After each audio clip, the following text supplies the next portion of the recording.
dipersembahkan oleh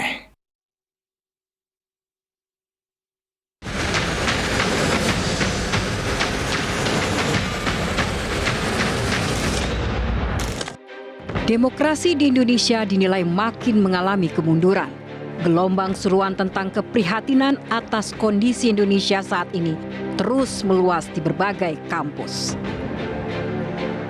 Mendesak dan menuntut segenap aparat penegak hukum dan semua pejabat negara dan aktor politik yang berada di belakang presiden, termasuk presiden sendiri, untuk segera kembali pada koridor demokrasi. Demokrasi Indonesia kian tergerus dan mengalami kemunduran.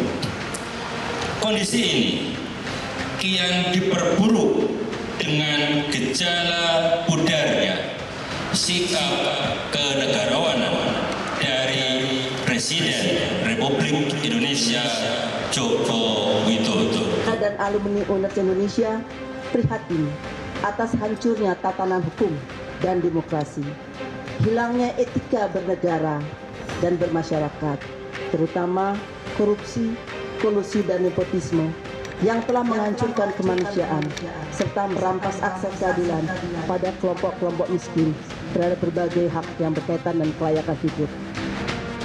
Mirisnya pihak istana menyebut kritik dari Sivitas Akademika terhadap Presiden Jokowi sebagai bagian dari strategi politik partisan. Pertarungan opini, penggiringan opini, dan pertarungan opini dalam kontestasi politik adalah sesuatu yang juga wajar aja, apalagi kaitannya dengan strategi politik partisan ya untuk politik elektoral. Namun hal ini langsung dibantah oleh para intelektual kampus.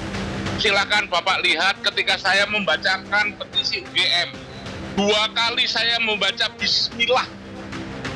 Saya mengatakan dengan suara kasih dari UGM, mengingatkan alumninya untuk tidak seperti itu. Kami tidak punya kepentingan untuk mendapatkan posisi tertentu, mendukung paslon tertentu. We don't have that. I'm sorry. Kita itu adalah orang-orang yang sudah senior, yang sudah tua, yang sudah over the hill. Kita tidak ada kepentingan semacam itu. Kita hanya mau negara Indonesia ini bangsanya menjalani satu proses demokrasi yang adil, jujur, dan adil, itu saja. Demokrasi di tepi jurang, kampus meradang.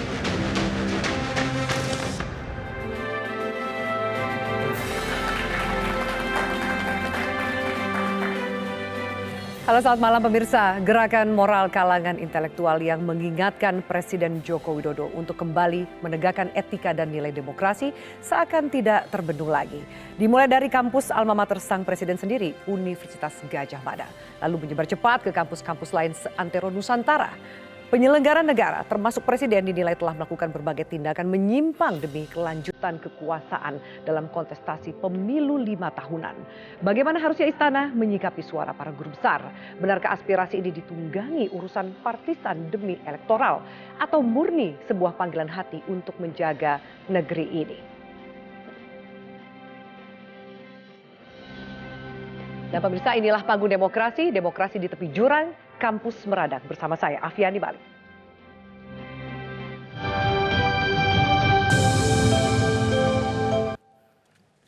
Dan baik pemirsa, langsung saya perkenalkan para narasumber yang sudah hadir bersama saya di studio Metro TV pada hari ini. Di sebelah kanan saya sudah hadir Guru Besar Behavioral and Experimental Economics and Regional Development, Departemen Ilmu Ekonomi Institut Pertanian Bogor, Profesor Bambang Juanda.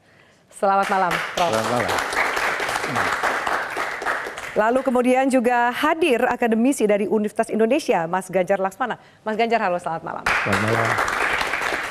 Dan juga turut hadir kritikus politik, Bang Rocky Gerung. Halo, Bang Rocky Gerung, selamat malam.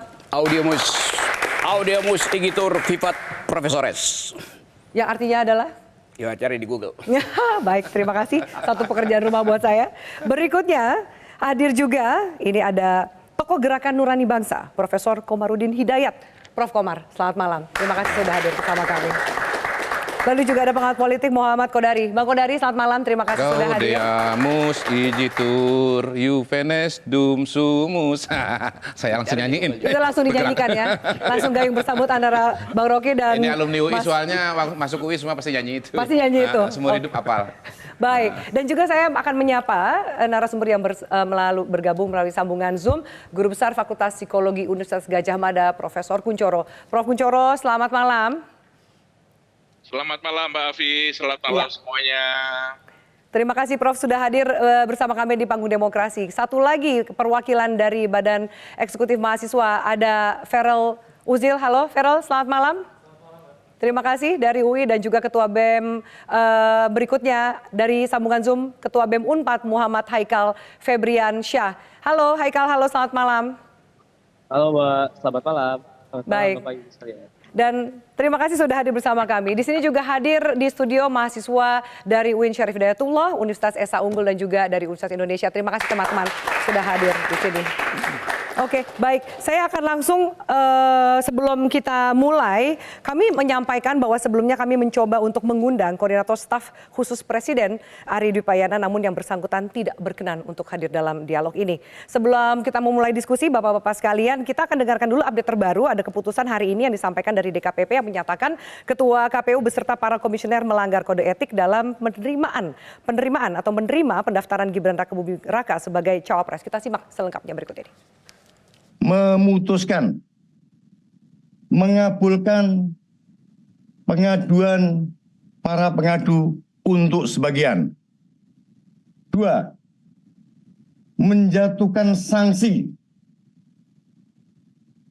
peringatan keras terakhir kepada Hasyim Asyari selaku Tradu 1 dalam perkara nomor 135/PKE/DKPP/Romawi 12/2023, perkara nomor 135/PKE/DKPP/Romawi 12/2023, perkara nomor 137/PKE/DKPP/Romawi 12/2023 dan perkara nomor 141/PKE/DKPP/Romawi 12/2023 selaku Ketua merangkap anggota Komisi Pemilihan Umum sejak putusan ini dibacakan.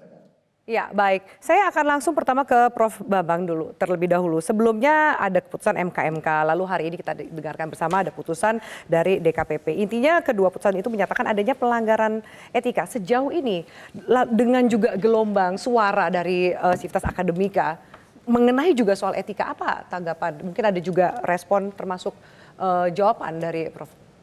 Oke. Sebenarnya ini tidak muncul tiba-tiba begitu saja, Mbak, ya. Sebenarnya sudah lama gitu ya, berkaitan dengan masalah kebijakan ini gitu ya. Bukan hanya di dalam masalah hukum saja gitu ya. Kalau saya dari perspektif sebagai ini ya di ekonomi gitu kan sebenarnya.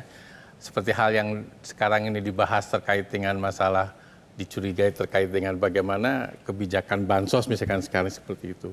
Kita sudah mengamati gitu.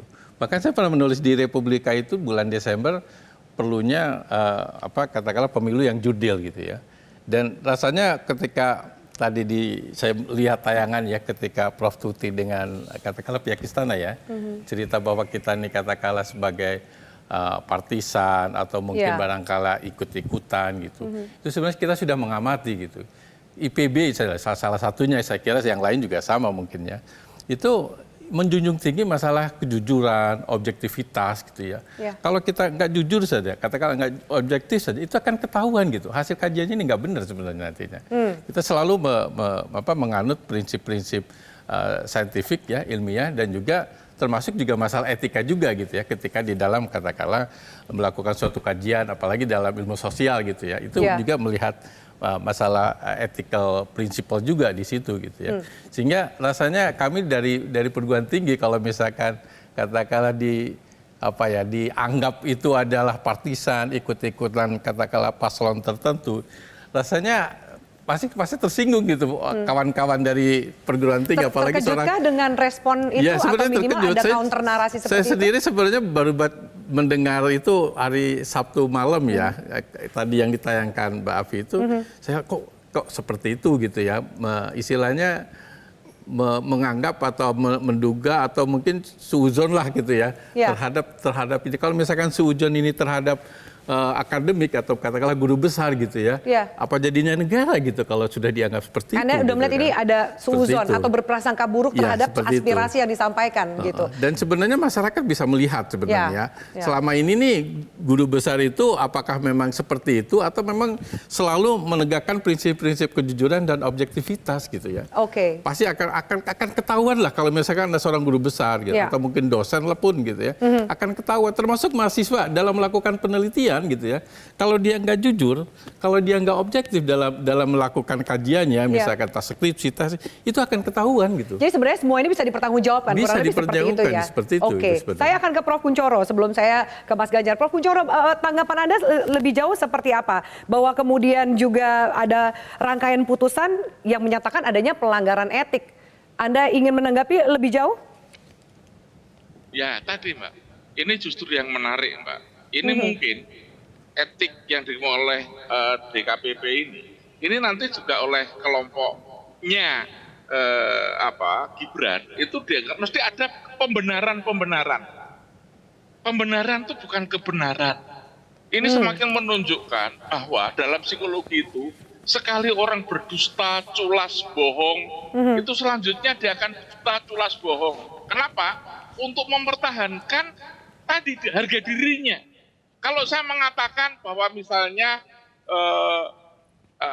dulu penjenengan itu adalah pacar saya, gitu. Kemudian Mas Rocky Gerung tanya, apa betul itu? Saya harus menipu, gitu. Mahasiswa tanya, saya harus menipu. Semua itu menjaga diri saya, gitu. Itu yang terjadi sekarang. Dan ini adalah menunjukkan bahwa sekali lagi, apalagi kemudian ditunjukkan tadi penyerangan. Bukan hanya itu, Bu Istana. Kita tidak paham bahwa Pak Jokowi itu bukan sebagai Pak Jokowi yang tunggal.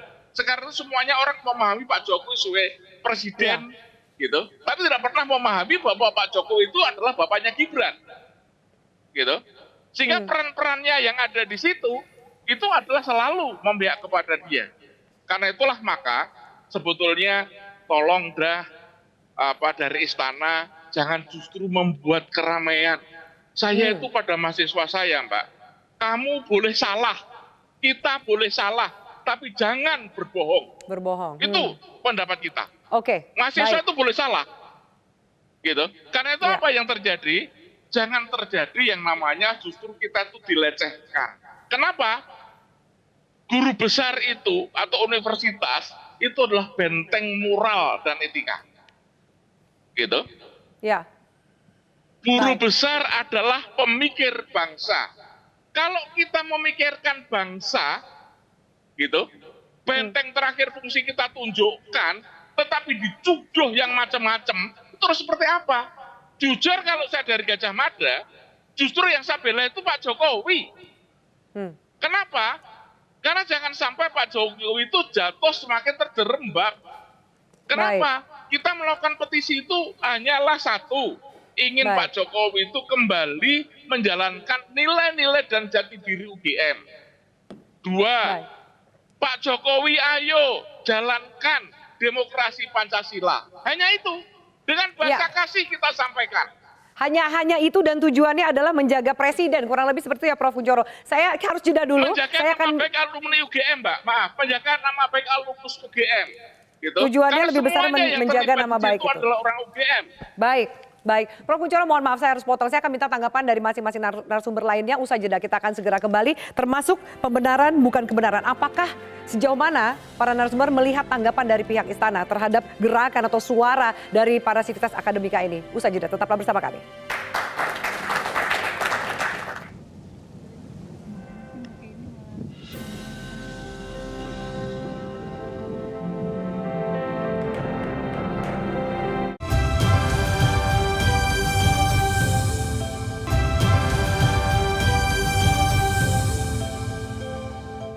dipersembahkan oleh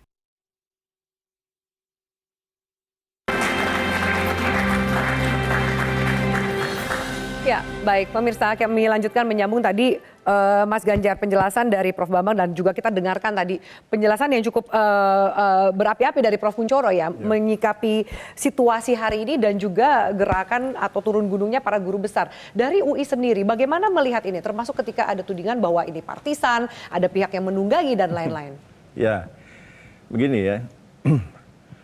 Saya tegaskan bahwa reaksi kampus atau setidaknya di tempat saya di Universitas Indonesia itu bukan suatu yang tiba-tiba, bukan suatu yang ujuk-ujuk ya. Kita garis bawahi yang tadi Prof Haristuti sampaikan pada saat pembacaan deklarasi. Misalnya yang pertama disebut adalah hancurnya tatanan hukum. Ya, kita agak mundur sedikit ke belakang ya, bahwa riwayat hancurnya tatanan hukum ini, misalnya lahirnya revisi Undang-Undang KPK, lahirnya Undang-Undang Cipta Kerja yang banyak masalah dalam prosesnya, ya, yang tiba-tiba ngebut cepat dan lain-lain. Jadi sekarang ini tampaknya masalah bukan cuma di penegakan hukum, tapi juga di proses pembentukan hukumnya.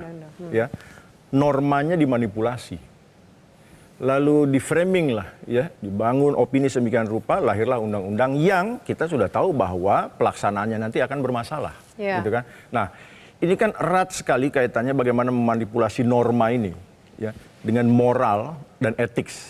Tapi saya mau garis bawahi juga, kami tidak hendak mengklaim bahwa kamilah lingkungan atau tempat, apalagi orang paling bermoral atau paling beretika, ya. Tapi kami mau menegaskan kami masih berpegang pada itu dan kami mengingatkan kepada Presiden, ya. Jadi mohon diingat bahwa ini bukan urusan pemilu, pilpres, paslon dan lain-lain. Yang kami tuju adalah Presiden, bagaimana kepemimpinan Presiden dalam mengelola negara, ya. Dan ini semua kan makin kesini makin tampak. Jadi kalau saya boleh sederhanakan, selama ini kampus mencoba menahan diri atau saya pikir sudah banyak kritik-kritik yang dikeluarkan ya oleh mungkin lebih halus kritiknya. Iya, baik secara perorangan, secara institusi sudah banyak yang mengingatkan. Nah, tapi kan ini yang bergulir terus ya. Jadi kalau ada pertanyaan misalnya kenapa baru sekarang? Saya mau kembalikan, memang kenapa kalau sekarang? Itu ya. Artinya begini loh, pahamkah bahwa saat ini sudah mendekati titik kulminasi ya? Tapi di satu sisi mendekati juga hari pencoblosan. Keluar semua ini di masa kampanye. Nah, kan begini, mendekati hari pencoblosan itu kan riwayatnya bukan tiba-tiba karena mau nyoblos, ya kan? Kami berani bilang bahwa kami ini bereaksi. Atas apa? Atas sikap Presiden. Kenapa sikap Presiden tidak netral? Kan begitu. Kenapa sikap Presiden tidak netral? Karena ada paslon tertentu yang tampaknya mendapat keuntungan atas keberpihakan Presiden. Kita memimpikan kontes yang fair. Ya. Dan kontes yang fair itu wasitnya, pengawasnya, penontonnya bertindak dengan etik, dengan fair, gitu ya. Jadi kita senang melihatnya bertepuk tangan, kita ikut tersenyum, kita tertawa. Jadi ini semua kita lakukan dalam batas-batas mengingatkan koridor Presiden. Gitu. Itu yang kita tuju, tidak ada lain. Baik, Prof Komar, kalau kemudian hampir suaranya sama, mencoba mengingatkan Presiden, mencoba mengingat pihak penyelenggara supaya ada di koridor netral, adil, jujur dan lain-lain. Ini yang diingatkan menurut Prof ini meresponnya seperti apa? Pelan-pelan memahami lalu mendigest ini dengan baik atau justru the opposite? Iya. Tadi disebut saya salah satu komponen gerakan nurani bangsa ya. Bangsa yang sehat, yang beradab itu pasti punya nurani. Dan nuraninya itu terutama ada di dunia kampus, di kalangan orang bijak-bijak. Nurani itu satu ditunjukkan oleh hati yang bersih, yang tulus, yang ikhlas. Kedua oleh nalar yang sehat gitu. Sehingga dunia kampus maupun kami gerakan nurani bangsa itu ingin selalu mengingatkan bahwa kita punya nurani, punya etika. Nah, etika dan hukum itu, etika itu substansi, hukum itu wadahnya. Yang dua-duanya itu kan dituangkan dalam misalnya dalam Pancasila, dalam kaidah hukum. Tapi hukum tanpa etika itu bisa jadi kayak zombie. Dalam rumah tangga itu tidak diatur dengan KUHP, tapi dengan etika. Sekarang ini pun kalau saya masuk ruang ini tanpa baju, itu nggak ada KUHP yang saya langgar. Tapi kan melanggar etika. Gitu kan. Nah, dalam kehidupan berbangsa bernegara semakin beradab, itu panduannya adalah etika. Jadi sekarang ini kalau toh dunia kampus ngomong etika, ya memang itu substansi yang menjadi bagian penting dari dunia kampus. Hari ini kadar etika nasionalnya Ya, seperti apa? tapi kalau dunia politisi itu kan paradigmanya pikirannya kan kekuasaan. Pragmatis. Kalau kekuasaan itu bagaimana dia mencari legitimasi hukum. Legitimasi tapi belum tentu melahirkan hasil yang legitimate.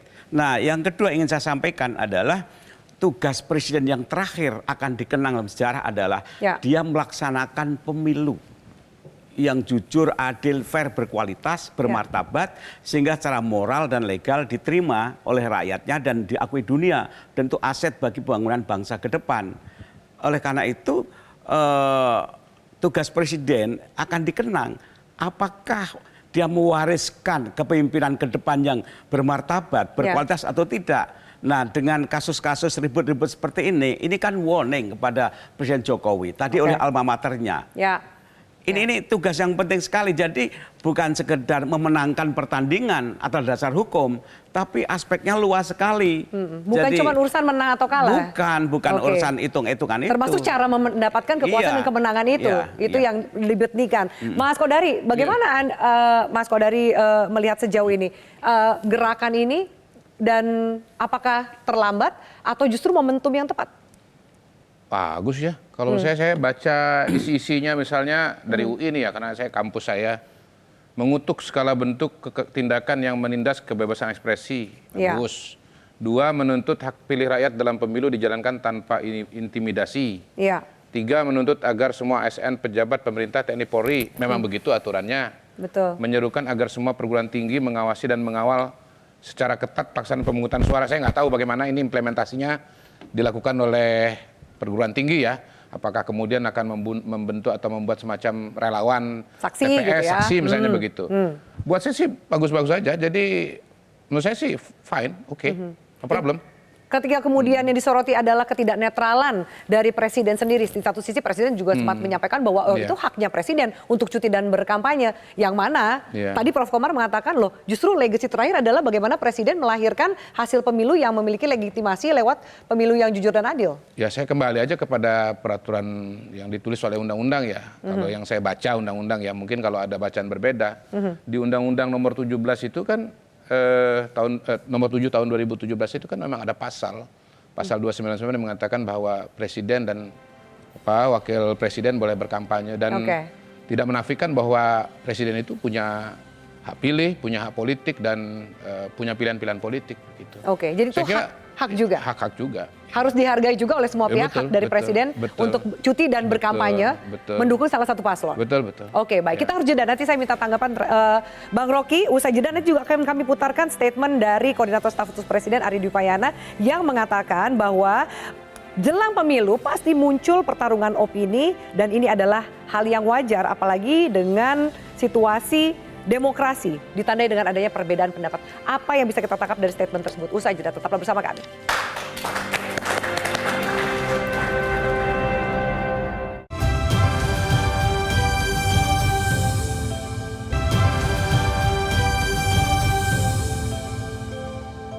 Dipersembahkan oleh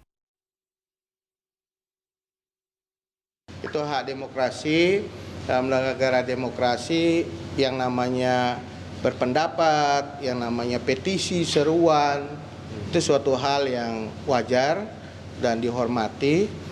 Dan apalagi kalau kita bicara kritik, kalau kritik itu bisa diibaratkan sebagai vitamin ya, untuk memperbaiki kualitas demokrasi. Pada saat yang bersamaan kita juga harus menghargai dan menghormati perbedaan pendapat, perbedaan perspektif, perbedaan pilihan politik. Itu adalah sesuatu yang wajar dalam demokrasi. Karena dalam demokrasi juga pasti ditandai oleh perbedaan pendapat. Dan komitmen presiden adalah patuh dan setia pada nilai-nilai demokrasi dan juga Pancasila dan koridor konstitusi.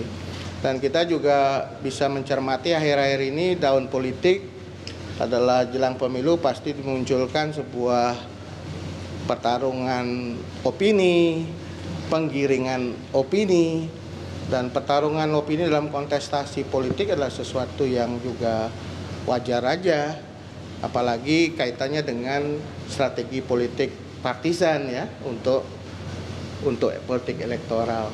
Saya kira itu dalam perspektif demokrasi sesuatu yang wajar saja. Ya, langsung saya ke Bang Rocky Gerung. Bang, itu ada statement yang kita dengarkan bersama-sama dari Ari Dwi Payana. Pertama mengatakan itu hak demokrasi, kritik adalah vitamin, menghargai perbedaan pendapat. Namun juga setelahnya disampaikan apalagi kaitannya dengan politik partisan untuk politik elektoral.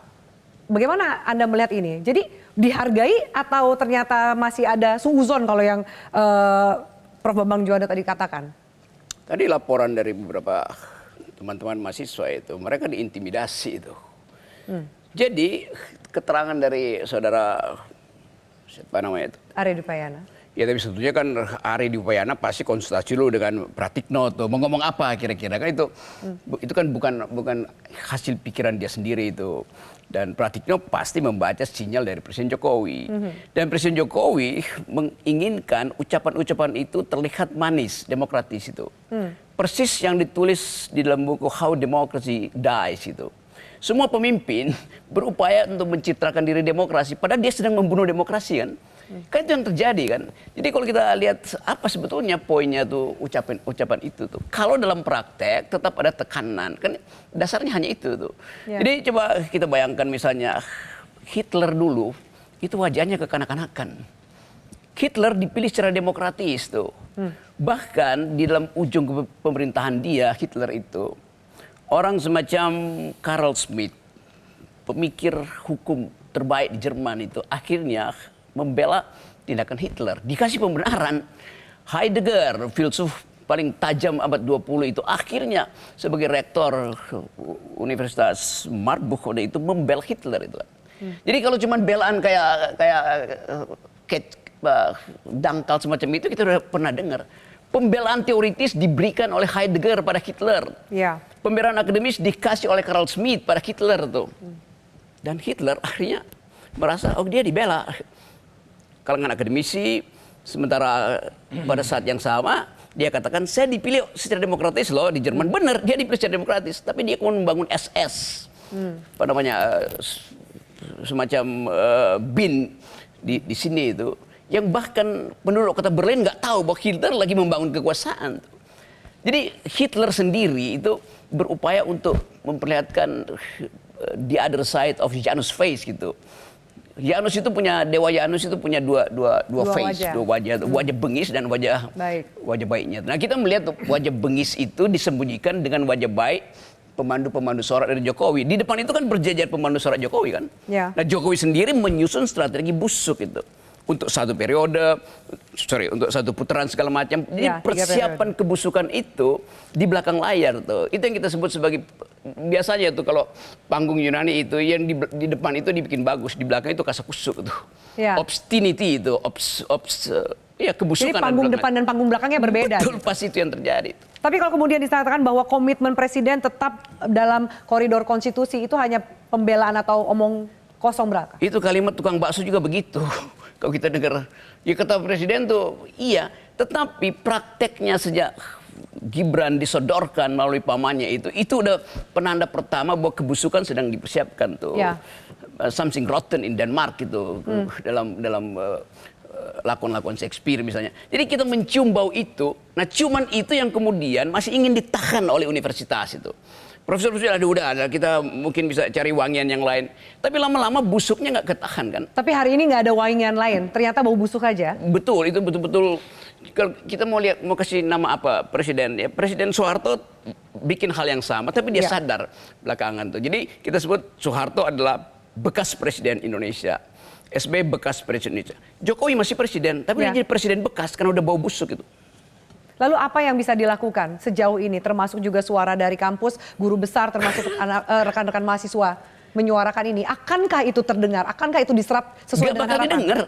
Ini Nggak bakal didengar? moral itu selalu sifatnya to be or not to be itu. Konfrontasi moral bakal terjadi. Nggak akan ada moderator di situ. Mahasiswa mana mau dengar keterangan apapun dari punakawan-punakawan istana itu. Tadi saya lewat di Pejaten di situ. Mahasiswa mulai bagi-bagi itu koran, gerakan apa itu isinya adalah 5 kejahatan Jokowi ini segala macam tuh. Ya. Pasti kita akan tahu itu di Pejaten, dibiayai oleh BIN misalnya kan. Ya. Lalu timbul, padahal itu cuma ketemu di situ doang tuh. Jadi di mana-mana terjadi itu.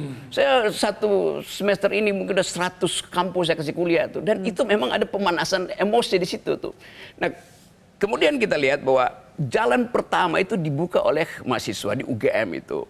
Lalu estafetnya diambil oleh dosen. Dosen serahkan pada profesor kan. Kan ini akan terus-menerus kan. Estafetnya akan berlanjut. Akan berlanjut pasti itu.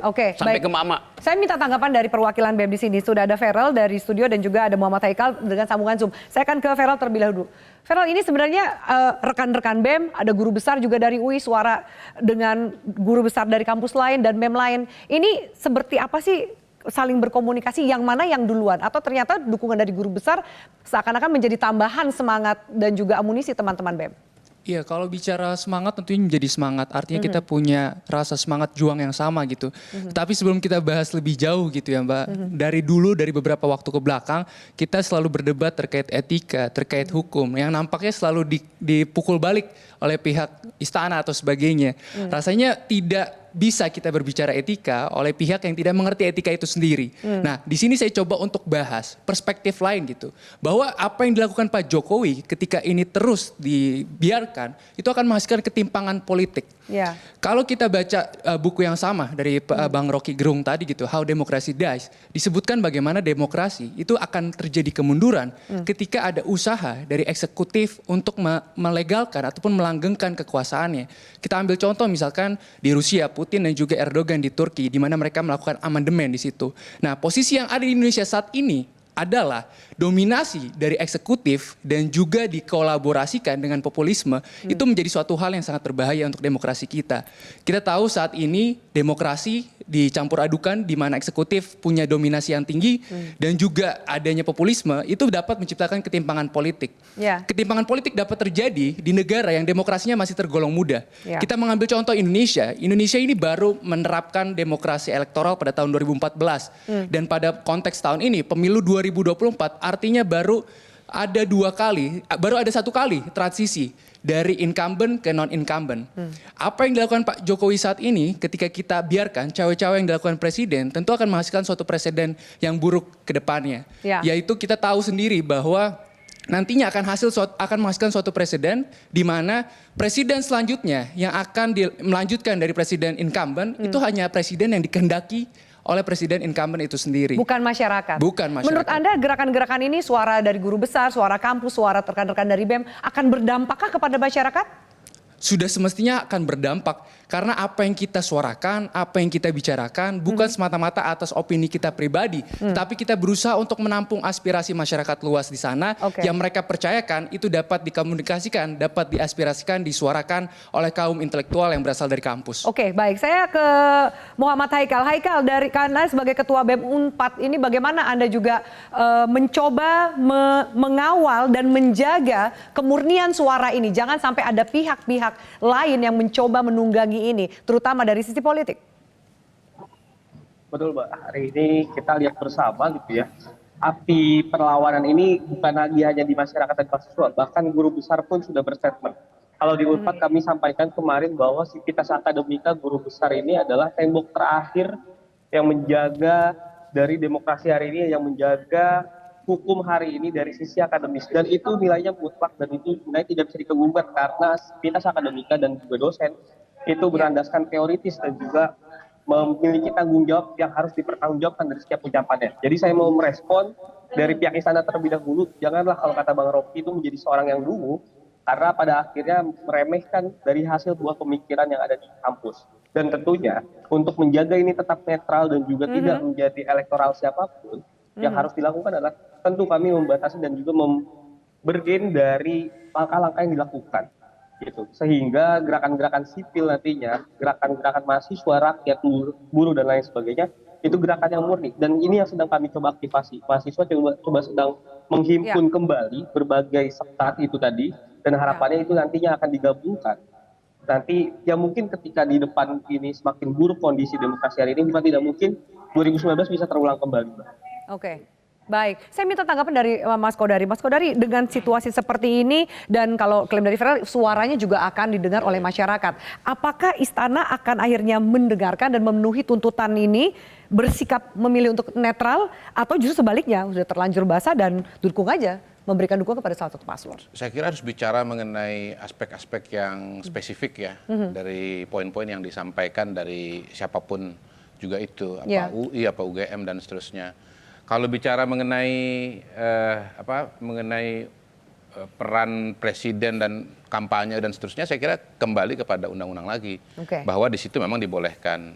Nah, apakah kemudian akan kampanye atau tidak, kita nggak tahu, lihat aja ya. Tetapi sampai hari ini tidak ada cutinya, tapi suara-suara ini sampai hari ini nggak ada cutinya. Akan didengarkan oleh presiden atau kalau bicara atau misalnya aspek-aspek yang lebih luas ya, misalnya seperti Undang-Undang Cipta Kerja, mungkin Undang-Undang KPK, saya kira pro kontra itu kan memang sudah terjadi selama ini, bukan hanya pada hari ini saja. Dan kita sudah tahu bahwa misalnya Undang-Undang Cipta Kerja lalu dibawa atau digugat ke Mahkamah Konstitusi dan sudah ada keputusan-keputusan dan sudah ada perintah untuk merevisi misalnya. Jadi saya kira proses akomodasi dan interaksi antara suara masyarakat itu dengan lembaga-lembaga yang ada itu sudah terjadi. Akankah dipenuhi tuntutan untuk akhirnya presiden bersikap netral? Ya tergantung definisi netral tadi ya. Balik lagi kalau bicara definisi yang dicoba dirangkum oleh semua suara guru besar dan sivitas akademika kalau saya ini. Pribadi ya, kalau saya pribadi berpendapat bahwa presiden itu boleh untuk punya pilihan politik gitu. Dan dia itu boleh tidak apa-apa untuk pilihan tidak netral. Politik. Ya, bukan begitu bahasanya. Dia boleh punya pilihan politik gitu. Dia memilih siapa itu boleh kalau menurut saya, dan itu diberikan ruangnya oleh undang-undang. Iya, itu kalau pendapat saya pribadi. Oke, saya minta pendapat para narasumber lain usai jeda supaya tidak terpotong. Tetaplah bersama kami.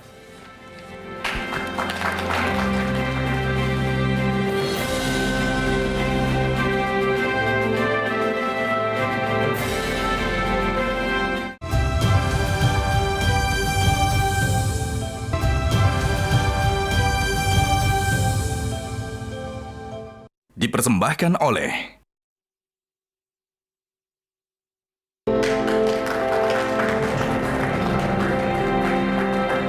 Ya baik, Mas Ganjar, saya kembali ke Anda. Saya minta tanggapan Anda. Mungkin juga bisa menanggapi statement dari Mas Kodari bahwa ya presiden punya hak gitu. Sementara tuntutannya adalah presiden untuk netral. Netral yang seperti apa? Ya jadi begini, orang bicara aturan undang-undang. Saya bicara konsep pengaturan undang-undang yang hasilnya manipulatif. Gitu. Jadi orang bicara apa yang di permukaan, saya bicara di belakangnya, yang nggak bakal ketemu, gitu ya. Nah sekarang kalau bicara begini, kalau saya menduga Presiden Jokowi tidak akan cuti untuk kampanye. Kenapa Anda udah tinggal nggak perlu, sedikit lagi? Selama ini sudah kelihatan kok, kan begitu. Nggak perlu pakai cuti, pakai kampanye terang benderang juga sekarang sudah kelihatan, kan gitu. Nah sekarang poinnya begini, betul undang-undang bilang Presiden punya hak untuk berkampanye, ya kan? Kenapa Presiden punya hak untuk berkampanye? Karena dia punya hak pilih. Ya. Saya ini ASN, saya juga punya hak pilih. Terus kenapa saya harus netral? Kan gitu. Karena ASN ini bukan produk politik, ada juga yang memberikan alasan seperti itu. Gini, bukan produk politik, tapi produk politik itu kan juga lahir jadi apa sih? Jadi norma hukum yang ada di undang-undang, gitu kan? Kenapa norma hukum yang satu bilang presiden boleh kampanye, sementara yang satu bilang ASN harus netral? Ya. Kan itu jadi pertanyaan. Kalau sekedar hak kampanye presiden itu karena dia punya hak pilih. Nah sekarang di sisi lain netral. Apa sih yang diminta netral? Ya kan? Tiba-tiba kampus bersuara, bahkan guru besar bersuara, dibilang tidak netral, dibilang partisan, kan gitu.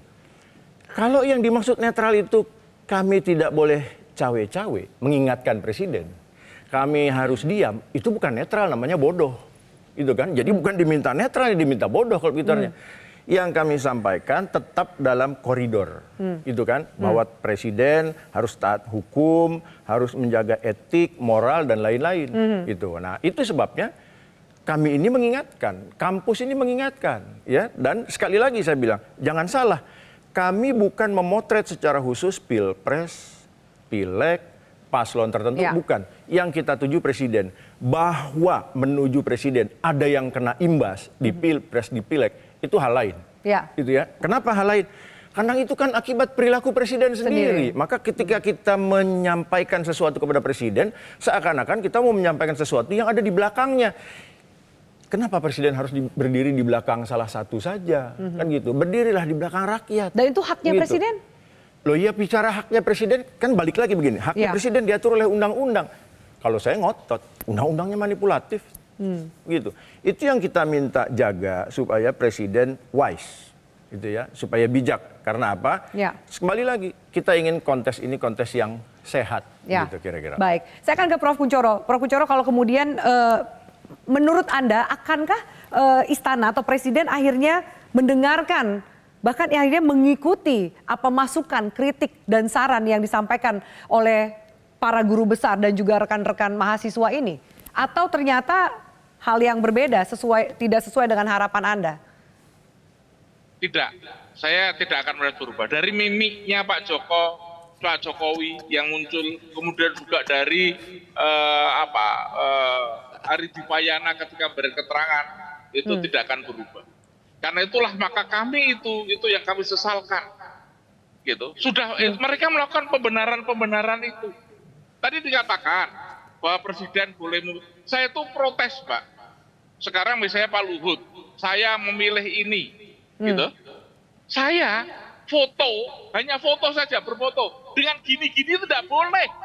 Ya. Begitu. Tapi kalau mereka ngomong dengan memihak, kalau saya bertanya, kalau Pak Jokowi mereka itu memilih seperti ini atau berpihak, itu sebagai presiden atau sebagai pribadi?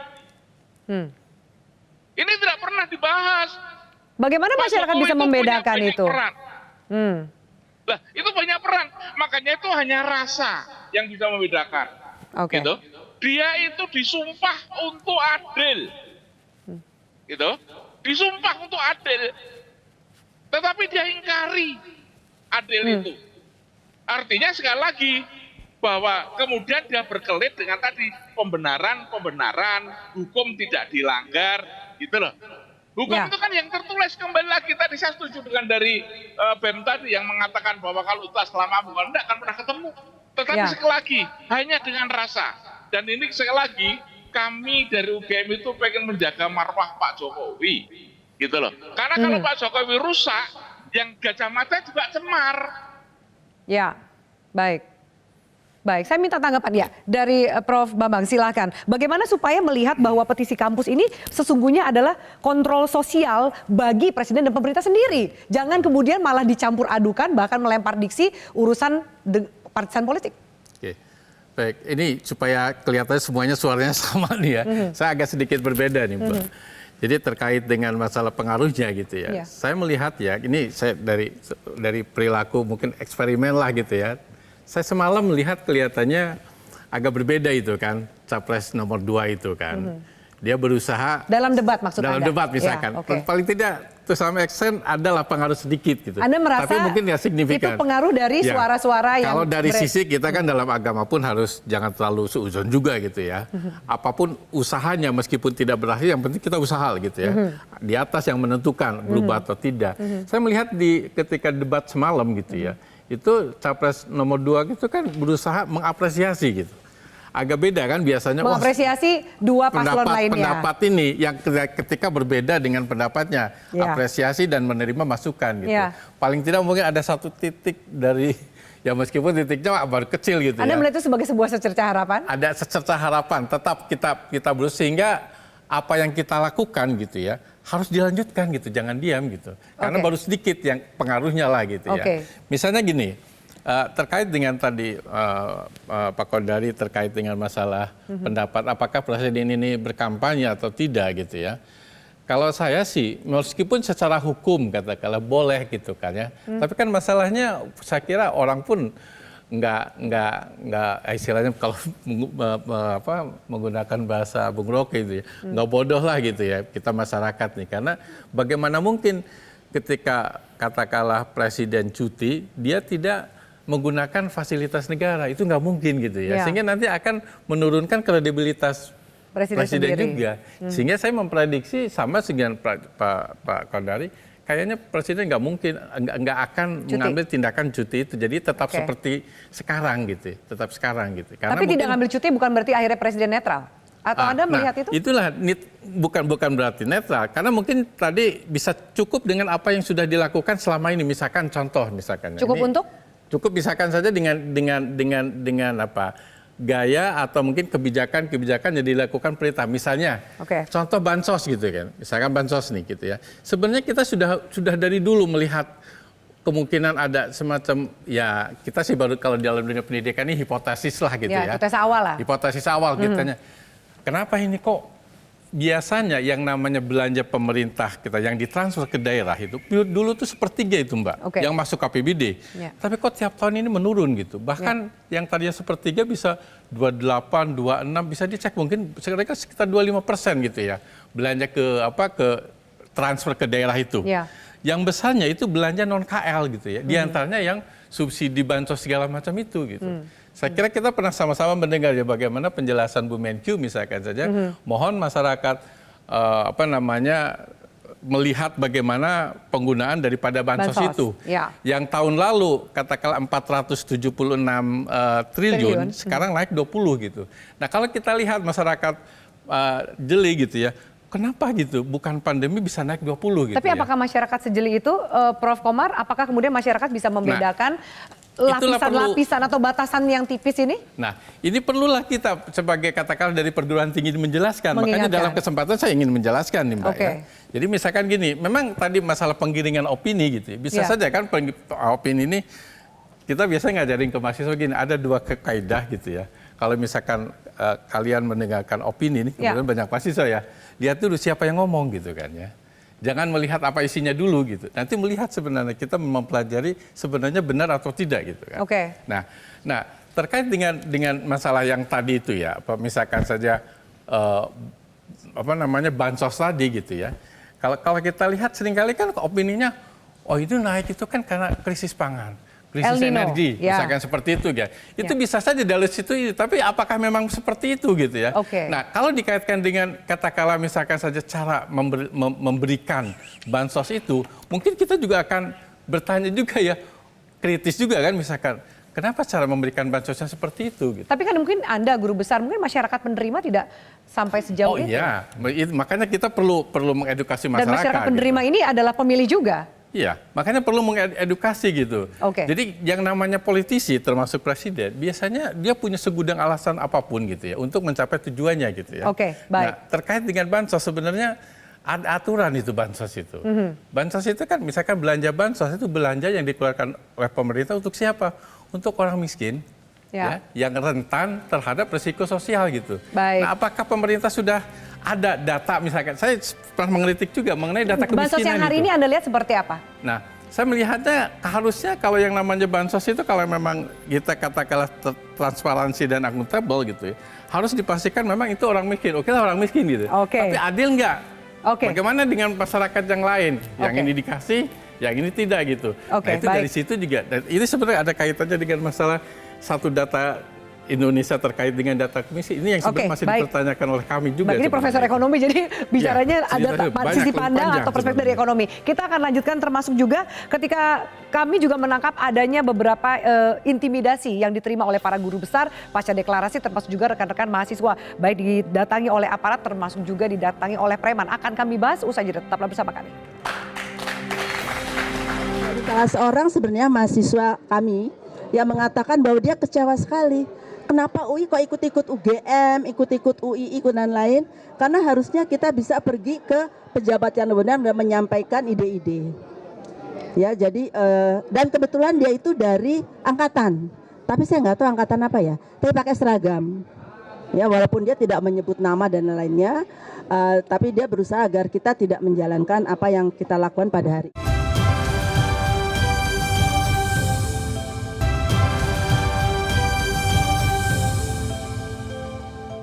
Dipersembahkan oleh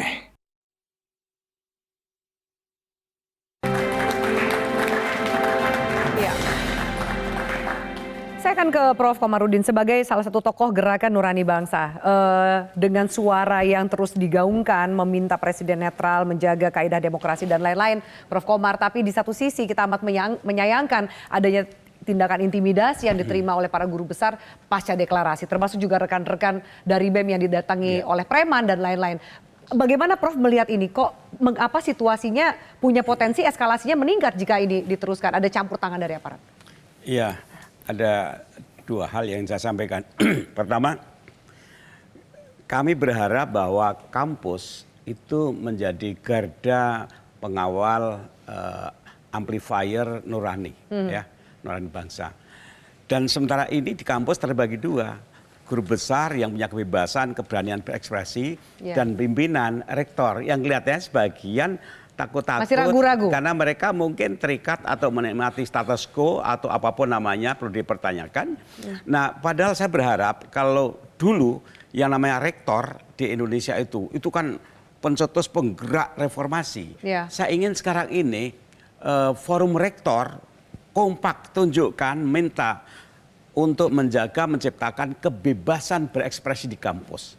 Terserahlah pilihan mereka mau 01, 02, 03 silahkan. Dan bebas dari berbagai intervensi. Yang penting mereka adu argumen nalar sehat di kampus. Jadi rektor harus tunjukkan menjaga kampus, ini kampus independen, ini bebas bersuara. Itu satu yang selama ini saya belum melihat. Sehingga, itu suara guru besar bukan suara kampus. Betul. Nah, mestinya tidak mewakili institusi. Iya, mestinya rektor itu seperti dulu, ya mereka penjaga, pengawal garda depan itu. Nah, yang kedua, ini ada dua paradigma yang berbeda. Para profesor itu kan suara moral, nalar, etika. Tapi sementara politisi itu kan memang dia fighter untuk memenangkan suara di bawah. Jadi paradigmanya beda. Oleh karena itu mereka dengan cara BLT, dengan bansos atau banleh apapun, karena yang dimenangkan itu kan memperbanyak suara pemilih. Sedang profesor itu kan kemenangan gagasan. Jadi dua kemenangan yang agak berbeda. jauh nih gitu. Enggak, dalam real politik yang menang jangan-jangan mereka.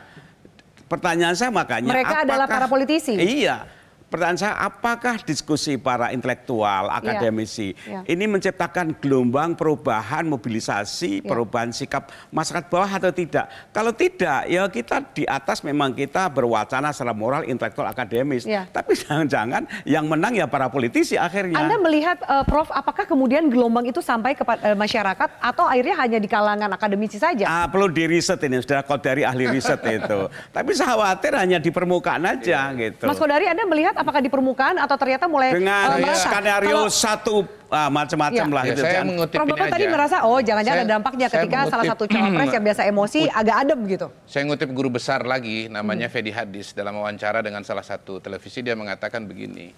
Memang kelemahan kalangan intelektual di Indonesia, terutama yang berbasiskan kampus itu nggak punya kaki sampai ke masyarakat di level terbawah begitu. Jadi ya mungkin guru besar kan bukan aktivis ya, dan kegiatan sehari-harinya itu kan mengajar, lalu kemudian menulis jurnal, riset, dan jadi bukan aktivitas yang melibatkan jaringan masyarakat. Yang punya jaringan di masyarakat itu hanya dua. Pertama itu partai politik yang punya jaringan dari tingkat pusat sampai ke bawah. Yang kedua mungkin organisasi kemasyarakatan, ya katakanlah misalnya seperti NU atau Muhammadiyah yang memang punya struktur gitu. Karena itu memang daya jelajah dari pikiran-pikiran yang ada di katakanlah kampus atau guru besar memang agak terbatas. Gitu. Kan kita sendiri juga tahu bahwa mereka yang berpendidikan perguruan tinggi dan ke atas itu sekitar 10% dari pemilih. Nah, saya sendiri juga melihat begini, sebetulnya memang gelombang itu harus datang dari masyarakat, bukan dari guru besar. Akankah ini menjadi trigger atau pemicu bahwa gelombang berikutnya ya, soalnya adalah bahwa tingkat kepuasan publik kepada masyarakat, kepada presiden itu tinggi. Pada hari ini 80%. Trustnya juga hanya sedikit di bawah TNI. Trust kepada lembaga TNI itu 90-an%, kepada presiden itu ya dekat-dekat dengan angka 90%. Jadi menurut saya ya pada hari ini mungkin ya daya jelajahnya agak terbatas pada ruang-ruang diskusi seperti kita pada hari ini. Bang Rocky. Maka gini, langkah suara seperti Rocky itu harus amplifiernya diperbesar itu. Selama ini dia sudah. Bang Rocky, bagaimana Anda melihat apakah kemudian dampaknya sesuai yang diharapkan dan masuk ini ditangkap secara utuh oleh masyarakat? Tahun 97 akhir likability pada Presiden Soeharto 92%. Dan dalam 2 bulan dia jatuh gitu. Itu soalnya. Jadi ada semacam energi yang nggak mungkin dibaca oleh si penguasa. Fakta. Termasuk tadi membedakan ini presiden atau Jokowi yang berkampanye. Coba saya kasih ilustrasi ya. Satu waktu ada anak kecil, dia lewat di depan istana. Dan dia lihat di pohon beringin itu ada orang dewasa kencing di pohon itu. Anak itu bilang begini, lah kok Pak Presiden kencing di pohon? Si orang ini bilang, saya bukan presiden. Karena saya di luar sidang kabinet. Lalu anak itu bilang begini, iya tapi saya lihat tiap hari Bapak ada di televisi itu. Di depan pers, itu pasti Bapak Presiden. Dia masih ngotot, dia bukan presiden. Memang betul dia bukan presiden pada saat itu. Tuh. Tetapi bagi si anak kecil, bagaimana bedainnya? Tuh kan? Apalagi anak kecil itu bilang, loh kan nggak boleh kencing di pohon. Terus si orang ini bilang, mana larangannya? Nggak ada larangan memang. Karena dalam istana ada toilet, dia bisa milih. Terus si orang yang disebut presiden oleh si anak ini, adu debat. Kan saya bisa milih. Kencing di toilet atau kencing di bawah pohon. Mana larangannya? Anak itu bilang begini. Dulu di situ ditulis oleh Dendels, kecuali anjing dilarang kencing di situ. Tuh. Anak itu ingat bahwa ada tulisan itu. Tapi mungkin juga orang yang kencing di situ itu tahu itu, tapi dia nggak bisa bahasa Belanda. Tuh. Karena itu sudah bahasa Belanda, orang kencing di situ. Sekarang pertanyaan kita, anak itu yang benar apa orang itu tuh? Ini terjadi di negeri Wakanda tuh. Jadi ini poin saya itu. Etik itu tidak perlu diatur. Di lift Kementerian Keuangan misalnya, nggak ada tulisan di situ dilarang kencing di lift. Karena semua orang tahu lift itu bukan untuk tempat kencing. Karena nggak ada hukumnya. Ya memang nggak ada hukumnya. Buat apa dihukum? Ya. Dibuat hukumnya. Etik itu tidak memerlukan aturan rigid. Justru karena orang punya otak. Bagaimana jadi pegangan etika bersama supaya apa yang dipegang itu satu nilai yang sama? Ada prinsip. Demokrasi itu habits of the heart. Diucapkan oleh Tocqueville. Di Amerika. Yang menganggap bahwa ngapain ada undang-undang kalau saya bisa bercakap-cakap secara etik itu. Yang salah di sini juga adalah soal etik, kode etik, moral, segala macam. Presiden Jokowi, tadi apa, DKPP itu dia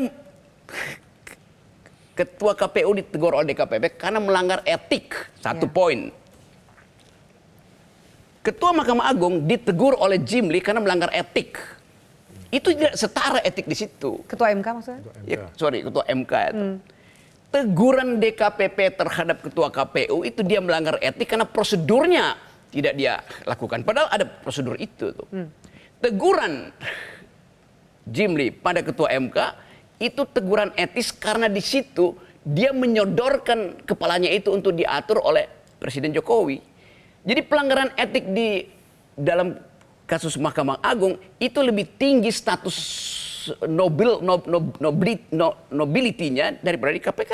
Okay. Nah kalau dikatakan ya kan dua-duanya udah iya, tetapi Jokowi disebut melanggar etik sebetulnya karena memanfaatkan kekuasaannya untuk menerima tawaran dari seseorang yang adalah bawahannya. Kan kalau disebut Mahkamah Konstitusi atasnya saya presiden.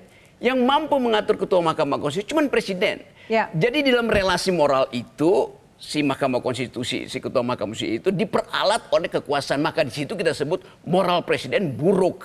Tapi kan ini jalan terus. Ya justru itu jalan terus kan? Itu artinya dari awal ya memang udah begitu. Jadi gue bilang Jokowi nggak akan dengarkan.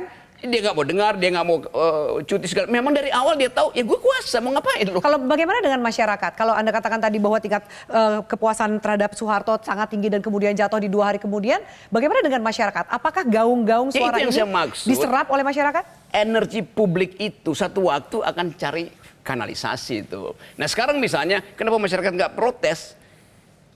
80% dari pemilih Indonesia itu lulus kelas 7. Tidak lulus SMP artinya bagi dia BRAS itu, BLT itu lebih berguna dari debat panggung demokrasi itu. Ya. Kan itu dasarnya kan. Nah karena itu Jokowi juga tahu itu. Mending pelihara orang miskin supaya mudah diarah-arahkan. Mending ciptakan kedunguan supaya mudah dimanipulasi kan itu. Jadi secara moral Jokowi ini melanggar 2 tugas konstitusi.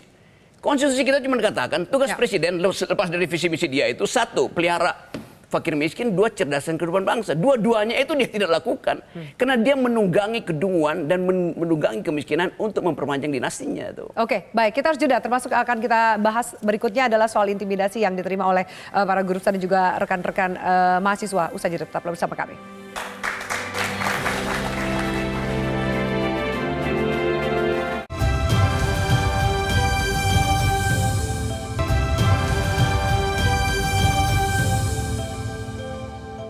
Dipersembahkan oleh Ya. Baik, saya akan langsung bertanya kepada Feral. Feral, apakah ada juga terjadi dampak atau mungkin intimidasi yang didapat dari rekan-rekan mahasiswa? Mungkin di luar UI juga bisa Anda ceritakan. Baik, kalau mengenai intimidasi tentunya banyak gitu yang kita rasakan. Pasca deklarasi ini? Pasca deklarasi ataupun sebelum deklarasi pun juga kita rasakan gitu ya dinamikanya. Pasca deklarasi terakhir ada konsolidasi yang dilakukan oleh teman-teman mahasiswa di mana terdapat gangguan dari preman dan sebagainya untuk membubarkan kegiatan konsolidasi. Pun ketika sebelum deklarasi saya sendiri pun memenangi proses pemilihan ini dengan proses penuh intimidasi gitu ya. Intervensi dari pihak eksternal itu sangat terasa di proses pemilihan Ketua BEM Universitas Indonesia. Jadi kalau bicara intimidasi itu ada dan nyata dan dirasakan seperti itu. Oke, saya akan tanya dulu ke Haikal. Haikal, apakah rekan-rekan mahasiswa dari UNPAD juga merasakan hal yang sama? Ya Mbak, dari H-1 sebelum deklarasi di UNPAD atau Seruan Pajajaran itu saya sudah dikontak langsung oleh pihak kepolisian ataupun pihak militer yang menanyakan ini agenda apa besok, kenapa harus ada agendanya, bisa nggak agendanya jangan buatnya aksi atau berkumpul dengan massa yang banyak. Terlebih hari H deklarasi hari Sabtu kemarin itu Pak Jokowi sedang meresmikan Terminal Lewi Panjang karena ada Presiden Jokowi ke Bandung. Jadi aparat keamanan ingin kalau bisa tidak ada gerakan apapun di Kota Bandung ataupun seruan-seruan deklarasi yang memicu keramaian ataupun memicu demonstrasi. Dan itu kami rasakan dan guru-guru besar kami pun rasakan. Terlepas dari masalah demokrasi ataupun seruan tersebut, saya sedang menggagas forum anomali bersama rekan-rekan dan minggu lalu Mbak, HP kami diretas, WhatsApp kami tidak bisa diakses dan juga banyak kali intimidasi yang meminta jangan ada seruan-seruan aksi di berbagai daerah ataupun gerakan-gerakan yang membahas tentang demokrasi ataupun pemilu 2024 ini saya rasakan sendiri, bahkan WhatsApp saya berkali-kali coba diretas oleh pihak-pihak tidak bertanggung jawab. Ya, Haikal, lalu bagaimana supaya lalu next-nya agenda dari teman-teman terutama di BEM UNPAD ini seperti apa? Betul. Kalau tadi dibilang guru besar itu tidak punya kaki ke masyarakat, maka mahasiswa lah sebagai abdi masyarakat di dalam perguruan tinggi pengabdian masyarakat, kami sedang mencoba untuk menyambungkan simpul-simpul yang ada dan mungkin bisa jadi Mbak, bukan tidak mungkin hari tenang menjadi tidak tenang jika pemerintah membuat ini kegaduhan, pemerintah membuat ini keberpihakan kepada salah satu calon ataupun mengganggu demokrasi kita hari ini. Bisa jadi hari tenang tidak menjadi tenang karena kami sedang menggagas konsolidasi di berbagai daerah. Oke, baik. Feral, apakah mungkin rekan-rekan mahasiswa akan bersatu dan turun ke jalan? Mungkin saja Mbak, karena kalau kita sering membaca respon dari pihak istana atau presiden, biarkan rakyat yang menilai. Jangan sampai biarkan rakyat yang bergerak, seperti itu. Tidakkah Anda takut atau punya resiko tertentu loh ini, gerakan ini? Kita akan menyusun gerakan secara hati-hati Mbak. Kita akan melihat segala aspek. Ketika akhirnya kita menyamakan, mencapai pada satu kesepakatan, apapun itu tentu akan kita perjuangkan sampai tuntas, sampai kita menang. Seperti Oke, saya ke Prof. Kunchoro. Prof. Kunchoro, lalu apa ujung dari gerakan ini? Lalu harapan kepada semua pihak untuk menyikapi suara yang disampaikan oleh para guru besar dan pihak kampus ini, Prof. Kunchoro. Saya setuju dengan rekan dari UI tadi, mahasiswa UI, bahwa kalau dari tanggapan dari istana masih sifatnya malah justru kayak buzzer, tidak membuat tentram masyarakat, akan terjadi eskalasi, akan semacam tidak, kalau tidak itu tetap ada terus, masyarakat akan semakin frustrated. Ada sebuah teori mengatakan teori frustrasi agresi. Semakin masyarakat itu frustrasi, maka semakin agresi. Dan saya juga tidak setuju dengan Pak Godari tadi, bahwa dosen itu tidak punya sering ke lapangan. Tidak, kita sering KKN. Saya juga melakukan punya desa binaan Yang membedakan itu hanyalah relasinya. Kalau kita relasinya itu partnership, kalau politisi itu exchange. Sehingga jangan sampai kemudian dianggap bahwa dosen itu tidak pernah turun ke lapangan. Justru kepekaan kita Dan itu dua relasi yang amat berbeda ya. Iya. Baik. Saya kira itu. Jadi tolong dari pemerintah itu dari istana atau pemerintah itu mendengarkan suara kita. Jangan sampai kemudian terjadi eskalasi. Itu yang kami takutkan. Dan kami jaga Pak Jokowi kalau dari eskalasi nama UGM lagi yang hancur itu. Yang kami takutkan.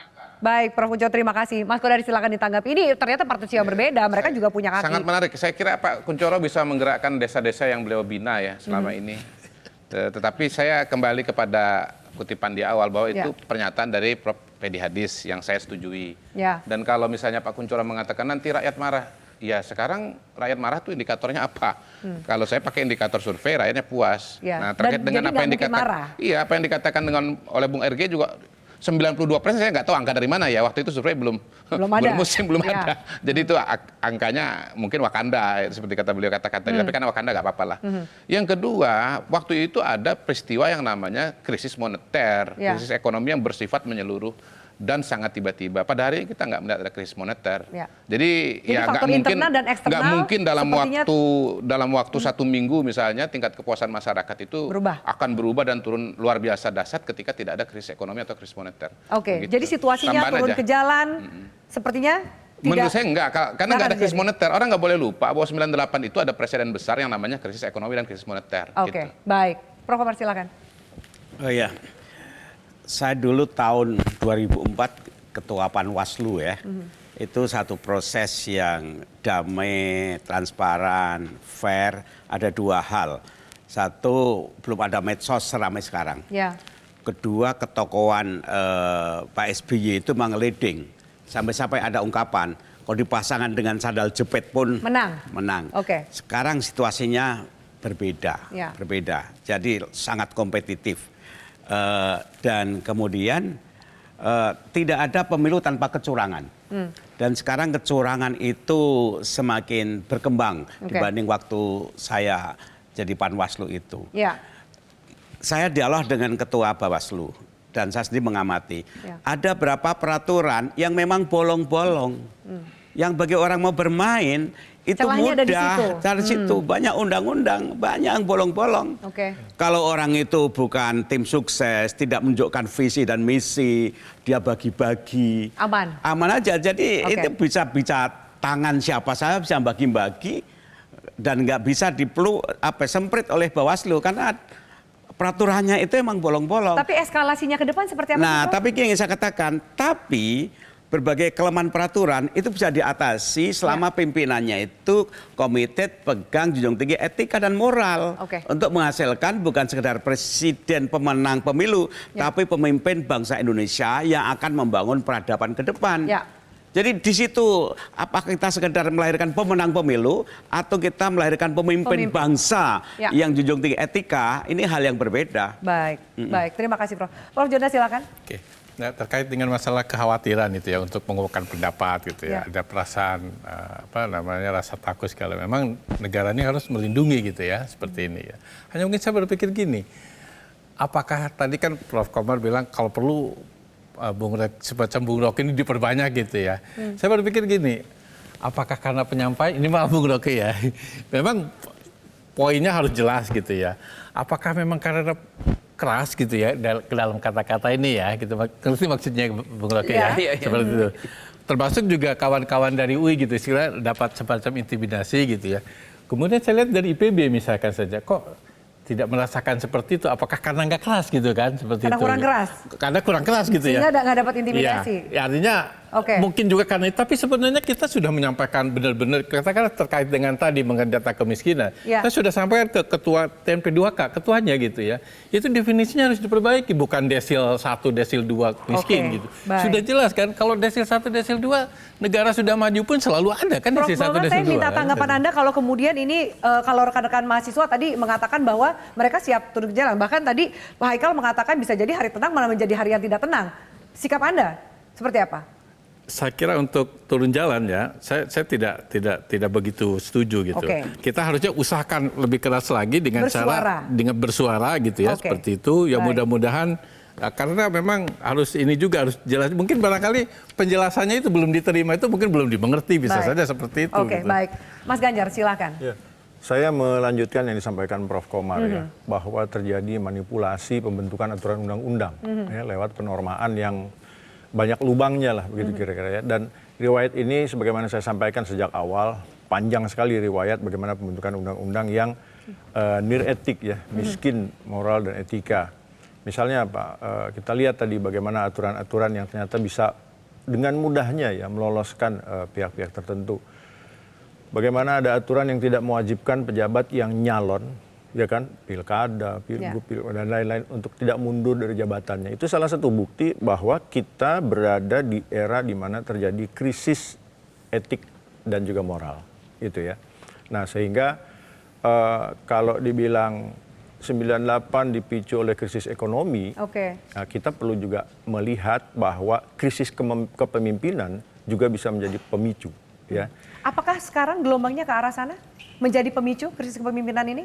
Kalau melihat deklarasi yang dikeluarkan, semua mengarah kepada presiden. Yang utama mengarah kepada presiden. Jadi memang ini ada masalah krisis kepemimpinan dan kampus berbaik hati, tanda kutip, ya, untuk mengingatkan beliau ya kembali ke jalurnya. Baik, gitu. baik. Mbak Rocky, apakah suara keresahan ini akan berujung pada gerakan perlawanan yang lebih besar menurut Anda? Pasti. Saya coba kita bayangkan, tadi saya salah itu Pak Kodari, bukan 92%, tapi 100% pada waktu itu. Sempurna dong? Sempurna, kenapa? Presiden Soeharto bilang, saya nggak mau dipilih dengan demokrasi yang lonjong, saya mau bulat gitu. Itu yang kita ingat tuh, diucapkan Presiden Soeharto tuh. Persis sama yang diinginkan oleh Pak Jokowi sekarang tuh. Satu putaran itu artinya bulat, itu maksudnya. Jadi di situ ada margin of terror, bukan margin of error tuh. Satu putaran itu margin of terror tuh. Tapi bedanya Pak Harto pasti mesti bilang begitu. Karena desain politiknya memang otoritarian. Stabilitas di depan, militer ada di situ. Konyolnya Jokowi di era demokrasi dia masih pakai model cara yang dulu. Yang seperti dulu. Karena artinya itu anakronis sebetulnya tuh. Jadi saya tahu bahwa gerakan mahasiswa nggak mungkin dicegah itu. Ini kayak Jokowi mau cegah banjir nggak bisa, mending belajar berenang. Itu dasarnya kan. Jadi ini akan sebuah perlawanan Pasti yang itu tidak bisa ditahan lagi. Unstoppable.